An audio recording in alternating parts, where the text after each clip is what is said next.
Hello বন্ধুরা, একেতেই নববর্ষের বিকেল, তার মধ্যে ইডেন গার্ডেন্সে Kolkata Knight Riders versus Lucknow super জায়েন্টের ম্যাচ।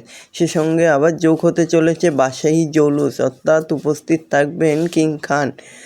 বর্ষবরণের বিকেলে ফের রাজকীয় মেলবন্ধনের সাক্ষী হতে চলেছে শহর কলকাতা। ইডেনে নাইট ডে ম্যাচ দেখতে আসছেন কিং খান।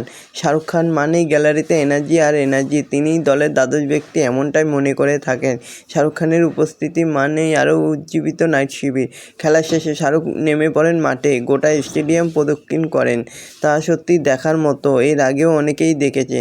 তো আজ সন্ধ্যা রবিবারে জমে যাবে এমনটাই মনে করা হচ্ছে। আমি তো কেকেআরকে সাপোর্ট করব, তোমরা কাকে তা কমেন্ট করে জানাতে ভুলো না।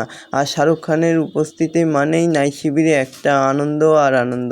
তো দেখা যাক শেষ পর্যন্ত কি হয়, আজকে জয়ের হাসিটা কে হাসতে পারে, কেকেআর নাকি লখনৌ সুপার জায়েন্ট।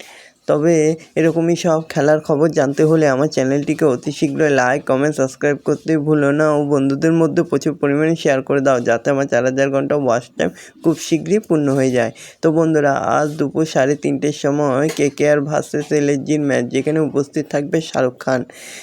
শাহরুখ খানের পাশাপাশি থাকবে অন্য বলিউডের অন্যান্য তারকারাও। শাহরুখের উপস্থিতি সন্ধ্যার ইডেনেই শোনা যাবে, করবো লড়বো জিতবো রে। তো ধন্যবাদ সবাইকে। এরকমই সব আইপিএলের খবর জানতে হলে আমার চ্যানেলটিকে অতি শীঘ্রই লাইক, কমেন্ট, সাবস্ক্রাইব করতে ভুলো না।